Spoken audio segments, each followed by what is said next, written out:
Hello students, कैसे हैं आप सब। मैं उम्मीद करता हूँ बिल्कुल ठीक है। तो बच्चों, आज हम अकाउंट्स में हमने फर्स्ट चैप्टर स्टार्ट किया था। चैप्टर का नाम क्या था? Accounting for partnership firm. इसको कंटिन्यू करने वाले हैं। बहुत इंटरेस्टिंग चैप्टर था ये। पूरे पार्टनरशिप का बेसिक था, अकाउंटिंग फॉर पार्टनरशिप फर्म। अगर बेसिक आपको अच्छे समझ में आ जाएगा तो आने वाले चैप्टर्स में कभी दिक्कत नहीं आएगी। तो ये चैप्टर बहुत ध्यान से पढ़ना है। और आज हमारा टॉपिक रहने वाला है, हम जो स्टार्टिंग में डिस्कस करेंगे, इंटरेस्ट ऑन ड्राइंग। अभी हमारा फोकस इसी पे रहने वाला है कि इंटरेस्ट ऑन ड्राइंग की बात हो तो क्या करेंगे। देखो, ड्राइंग क्या है? ड्राइंग दो तरह की हो सकती है। एक तो अपनी कैपिटल से पैसा घर ले जा रहे हो, सही बात है, या आपने जो प्रॉफिट कमाया उसमें से पैसा घर ले जा रहे हो, ठीक है। दोनों ही ड्राइंग है, एक अगेंस्ट कैपिटल और एक अगेंस्ट प्रॉफिट। तो यहाँ पर कई सारे केसेस बनने वाले हैं। अब इंटरेस्ट निकालने के लिए सपोज मैं पहला केस लिखने वाला हूँ, case 1। If a partner withdraw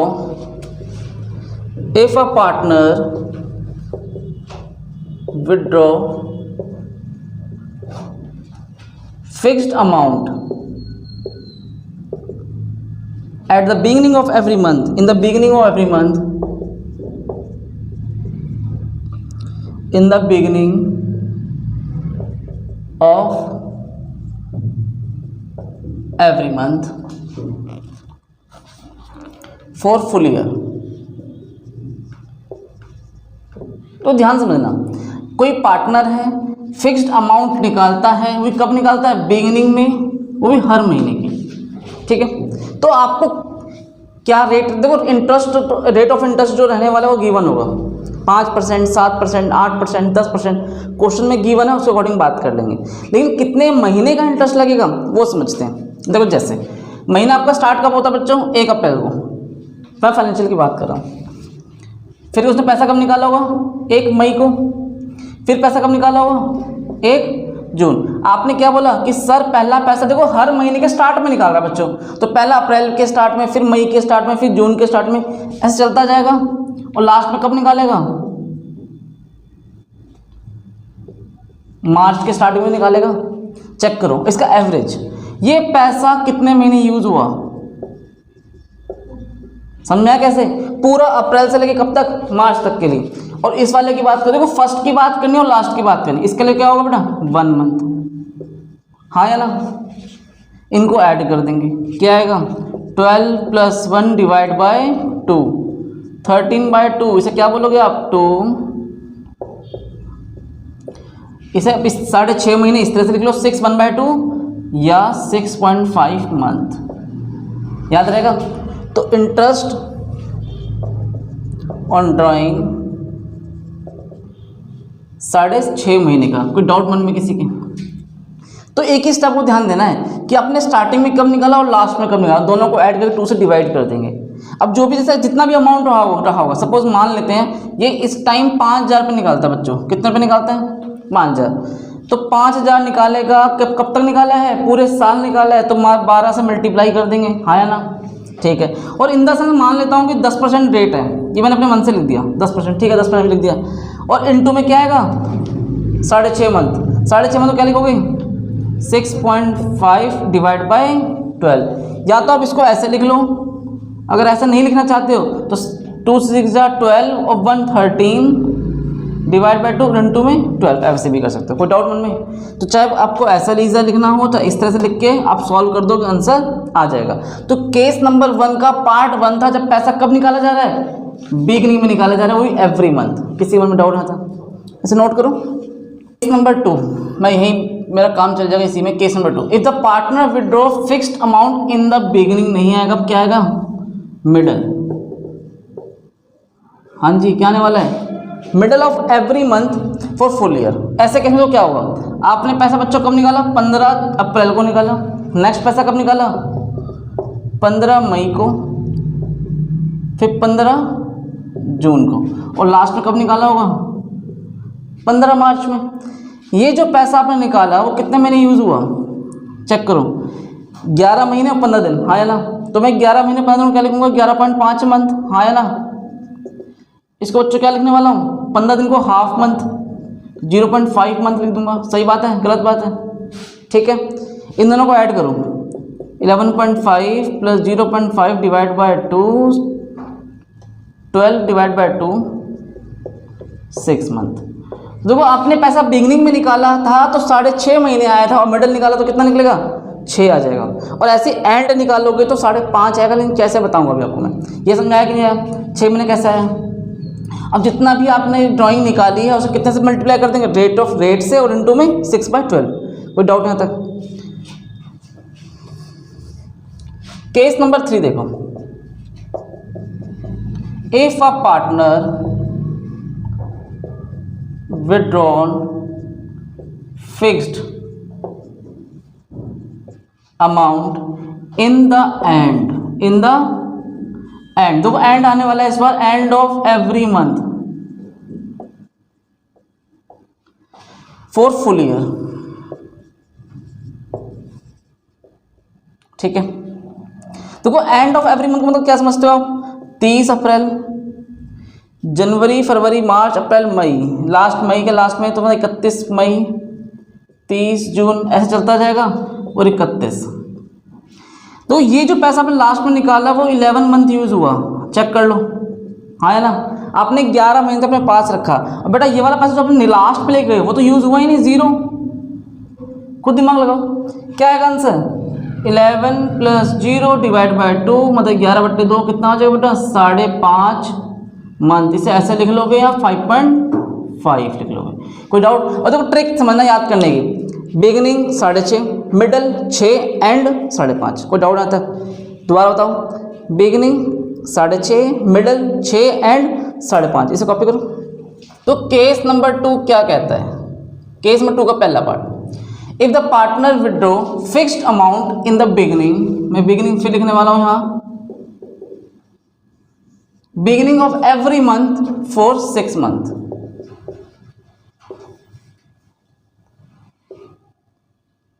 for 6 month only। तो यहां पार्टनर पैसा तो ले जा रहा है घर, ठीक है, लेकिन पूरे साल नहीं ले जा रहा है, केवल 6 महीने तक लेके जा रहे हैं।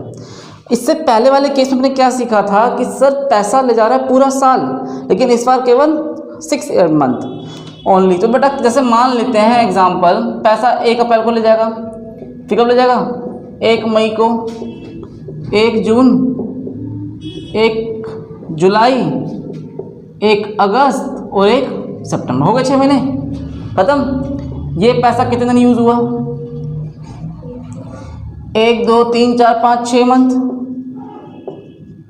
हाँ जी। और ये वाला बताओ, 1 मंथ, 6 + 1 डिवाइड बाय 2, 7/2 मंथ। क्या आंसर आ जाएगा, 1/2 मंथ लिख लो इसे, या 3.5 मंथ। कोई डाउट मन में। लेकिन अगर तो केस नंबर इसका case 2, if the partner withdraw fixed amount in the middle for 6 month, middle मतलब 15 अप्रैल को ले जा रहे हैं, ठीक है ना, 15 मई ऐसे। तो ये पैसा 5.5 महीने के लिए यूज हुआ, और जो लास्ट में निकाला होगा 15/9 को, ये हो गया 0.5 month. 5.5 + 0.5 divide by 2, 6 divide by 2, 3 month. याद रहेगा, ऐसे कॉपी करो। If the partner withdraw fixed amount in the end of every month for 6 month, and मतलब समझते हो महीने के लास्ट में, ऐसे चलता जाएगा, 30/9। तो ये पैसा 5 मंथ, ये वाला पैसा 0 मंथ। 5 + 0 डिवाइड बाय 2, 2.5 मंथ बोल लो, या 1/2 मंथ। कोई डाउट यहाँ तक। अब केस नंबर 3 तब चलते हैं, लास्ट केस है, केस नंबर 3 का first. If the partner withdraw fixed amount in the beginning, अब कहोगे सर बिगिनिंग तो अभी पढ़ा था, अब कौन सा बिगिनिंग रह गया ये, बिगिनिंग ऑफ एवरी मंथ नहीं आएगा इस बार, एवरी मंथ नहीं, every quarter for full year. 2 minute को ध्यान समझना, कॉन्सेप्ट बहुत अच्छा है। तो यहाँ पैसा आप निकालते रहे हो स्टार्टिंग में, लेकिन मंथ में नहीं निकालते हो, क्वार्टर के स्टार्टिंग में निकालते हो, हर महीने के स्टार्ट में, क्वार्टर सॉरी। और एक साल में कितने क्वार्टर होते हैं? 4, 3 महीने का एक क्वार्टर बनता है, ठीक है। अप्रैल मई जून एक क्वार्टर खत्म, जुलाई अगस्त सितंबर एक क्वार्टर खत्म, ठीक है ना। अक्टूबर नवंबर दिसंबर एक क्वार्टर खत्म, इस तरह से क्वार्टर की बात होती है। तो अगर मैं बात कर रहा हूँ पहले महीने पहले क्वार्टर के बिगिनिंग में, मतलब 1 अप्रैल को पैसा निकालेगा, अगला अप्रैल मई जून खत्म, फिर 1 जुलाई को पेमेंट निकलेगी, जुलाई अगस्त सितंबर हटा दो, अब सितंबर का अक्टूबर, अक्टूबर में मतलब 10वां महीना हटा दो, फिर अक्टूबर दिसंबर हट गया, जनवरी हो गए, 4 क्वार्टर हो गए और 4 पेमेंट निकल चुके हैं। ये वाला पैसा कितने महीने यूज़ हुआ चेक कर लो, 12 मंथ। और ये वाला पैसा कितने महीने यूज़ हुआ? 3 मंथ, हाँ या ना?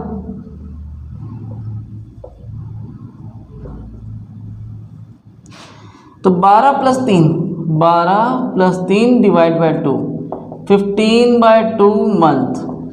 ये सब क्या बोलोगे? 7/2 मंथ या 7.5 मंथ। तो अगर आप क्वार्टर के बिगनिंग में पैसा निकालते हो बच्चों, तो आपको कितने महीने का इंटरेस्ट देना पड़ेगा?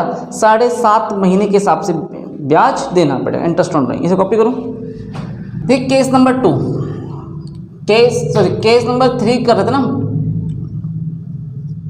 केस नंबर 3 का सेकंड पार्ट। अभी आपने क्या सीखा बच्चों?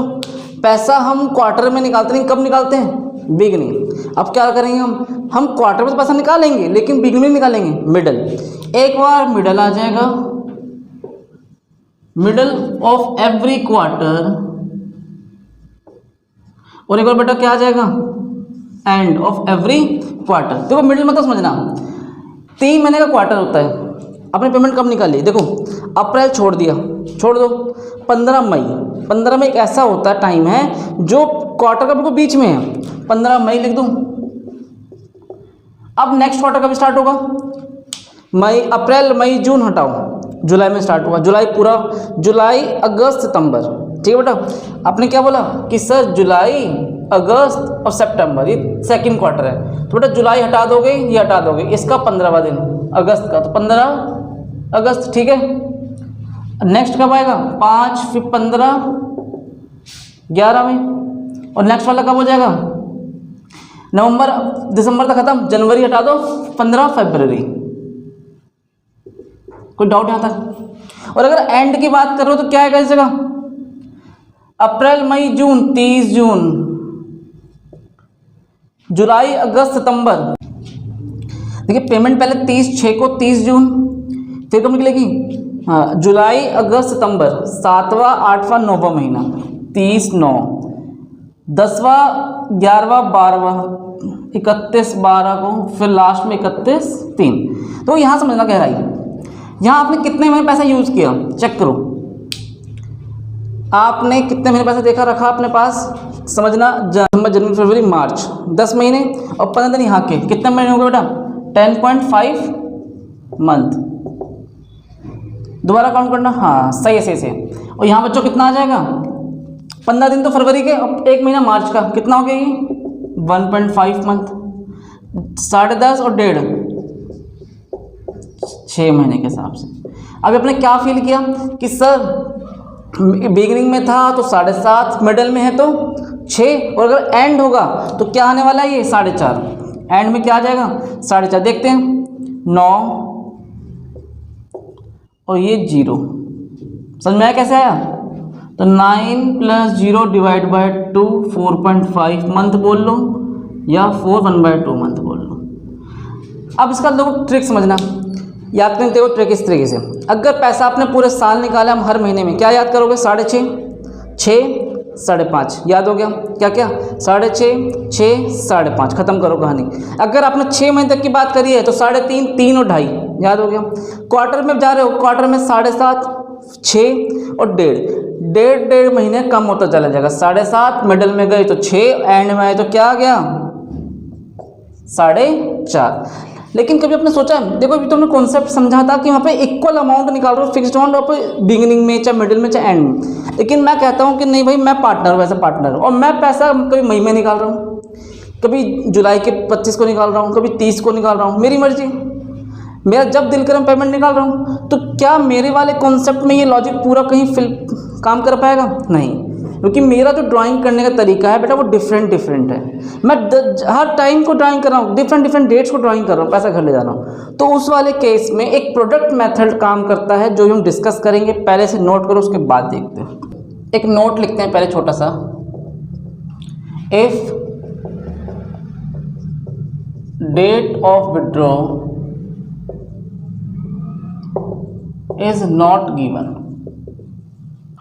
अगर आपके पास date of withdraw is not given नहीं है, आपने पैसा देखो इतना देखा, मिस्टर एक पार्टनर है ए जिसने 50,000 रुपये ड्राइंग करी है, लेकिन कब करी है नहीं पता, सिर्फ 50,000 रुपये निकाले पूरे साल में, इतना पता है मुझे। Date of withdraw is not given, assume that interest on drawing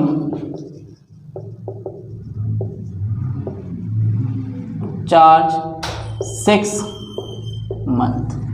तो आपको हम ये मान लेते हैं कि हम कितना महीने का इंटरेस्ट चार्ज करेंगे बेटा? 6 मंथ का एवरेज, 6 मंथ एक एवरेज लेके एक बात करके हम कंप्लीट कर देते हैं, ठीक है। रेट जो दे रखा हो क्वेश्चन वो तो लेंगे ही लेंगे, लेकिन हम 6 मंथ की बात कर लेंगे। अब मुझे नहीं पता ना क्वेश्चन में क्या डेट है, बिगिनिंग है, मिडल है, एंड, तो कोई फर्क नहीं पड़ता, आप 6 मंथ की बात कर सकते हो। अब बहुत इंपॉर्टेंट कॉन्सेप्ट सीखने जा रहे हो, प्रोडक्ट मेथड, ध्यान से समझना, बहुत इंपॉर्टेंट कॉन्सेप्ट है। सपोज डेट, आपने एक पैसा निकाला 1 मई को, छोड़ो, फिर पैसा निकाला आपने 1 अगस्त में निकाल लिया सपोज, फिर 1 दिसंबर को निकाल लिया, 1 जनवरी को भी निकाल लिया, 1 अक्टूबर को निकाला, सॉरी 1 नवंबर को भी निकाल लिया, फिर 1 जनवरी को निकाला और 1 मार्च में निकाल लिया। काफ़ी है, 6 एग्जाम्पल मैंने लिया, 6 डेट। तो डिफरेंट डेट पे पैसा निकाल रहे हो और कुछ पता नहीं चल रहा है, कोई लॉजिक लग नहीं पा रहा है, बिगिनिंग का, मिडल का, एंड का, क्वार्टर का, फुल ईयर, मिडल, कुछ नहीं समझ में आ रहा है। लेकिन बस इतना पता भी, इतना इस डेट को मैं पैसा निकाल के घर ले गया था, कितनी ड्राइंग करके ले गया था, अमाउंट ड्राइंग में दे रखा है। सपोज यहाँ मैंने निकाल के ले गया 5,000, यहाँ 10,000, यहाँ 20,000, यहाँ 30,000, 50,000 और 10,000, ठीक है जी। यहाँ मंथ यूज,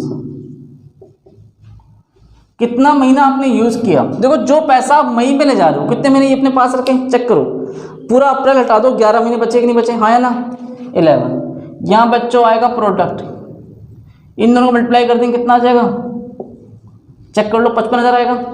जो पैसा 1/8 को ले जा रहा हो, अगस्त में ले जा रहा हो, कितने महीने यूज किया, देखो अप्रैल, मई, जून, जुलाई, हटा दो, 4 महीने हटा दोगे तो यहाँ से कितने महीने काउंट होंगे, 8। चेक कर लो, अगस्त, सितंबर, अक्टूबर, नवंबर, दिसंबर, जनवरी, फरवरी, मार्च, सही बात है गलत बात है, ठीक है। 10,000 को 8 से मल्टीप्लाई करो, 80। जो पैसा आप 10वें महीने में ले जा रहे हो, 10वां महीना, 11वां महीना, 12वां महीना, जनवरी, फरवरी, मार्च, 6 महीने की बात हो रही है, 1,20,000, हाँ या ना। 11वां महीना 5, 1.5 लाख रुपए। 3 महीने, जनवरी में ले जा रहे हो पैसा 1.5 लाख रुपए, 1 महीने के लिए 30,000 रुपये, 10,000 सॉरी। अब कुछ भी नहीं करना, इन सबको ऐड करना है, ठीक है। जो ये टोटल करके आ जाएगा उस टोटल को लिखना टोटल अमाउंट। कहाँ से आएगा बच्चों ये टोटल अमाउंट, यहाँ से आएगा, इनटू में रेट, जो भी रेट क्वेश्चन में गिवन होगा, अपॉन में 100 और इनटू में 1/12। 1/12 क्यों किया, क्योंकि प्रोडक्ट मेथड में हमेशा 1 महीने का ही ब्याज लगता है, क्योंकि आप अनइक्वल अमाउंट निकाल रहे हो अनइक्वल डेट्स पे, कुछ कंफर्म नहीं, इसलिए हम कितना निकालते हैं, रेट क्वेश्चन में गिवन होगा, टोटल अमाउंट यहाँ से आएगा और 1/12। किसी का डाउट यहाँ तक, इसे कॉन्सेप्ट को कॉपी करो।